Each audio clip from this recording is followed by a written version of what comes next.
লাগাতার আরজি অনুরোধের পর বাংলাদেশের অন্তর্বর্তী সরকারের প্রধান উপদেষ্টা মোহাম্মদ ইউনূসের সঙ্গে বৈঠক করেছেন ভারতের প্রধানমন্ত্রী নরেন্দ্র মোদী এবং সেই বৈঠক থেকেই কড়া বার্তা দেওয়া হয়েছে।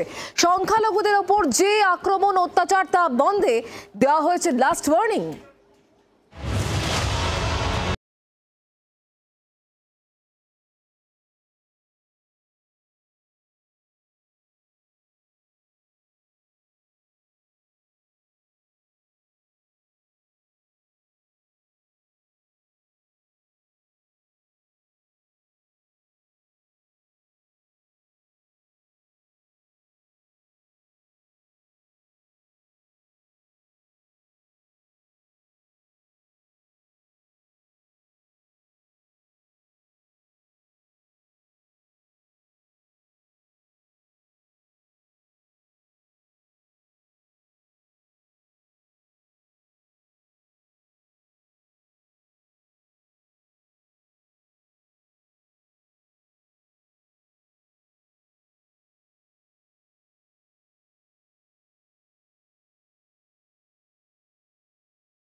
শুক্রবার শ্রীলঙ্কা সফরের আগে ইউনূসের সঙ্গে বৈঠকে বসেন মোদী।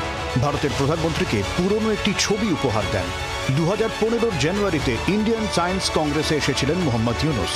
মোদীর হাতে গোল্ড মেডেল পাওয়ার সেই ছবি উপহার দিয়ে ইউনূস ব্যক্তিগত সম্পর্কও ঝালিয়ে নেওয়ার চেষ্টা চালান।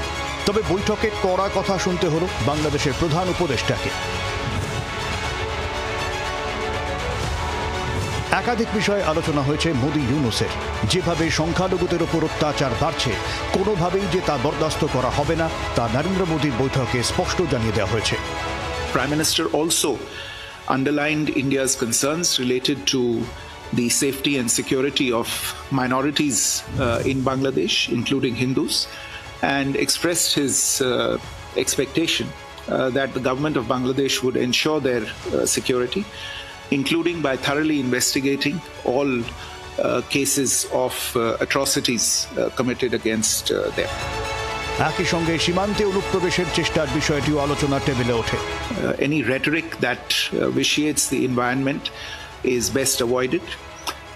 On the border, strict enforcement of the law and the prevention of illegal border crossings, especially at night, is necessary for maintaining border security and stability.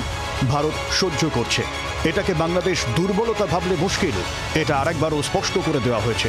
বিশেষজ্ঞরা বলছেন এটাকে নয়াদিল্লির তরফে লাস্ট ওয়ার্নিং হিসেবে ধরে নিতে পারে ঢাকা। ভারতের ভদ্রতাকে বাংলাদেশ সম্মান এবার কতটা দেয় সেদিকেই নজর রাখছে আন্তর্জাতিক মহল। ব্যুরো রিপোর্ট, জি24 ঘন্টা। বাংলার আওয়াজ, বাঙালির আবেগ, জি24 ঘন্টা।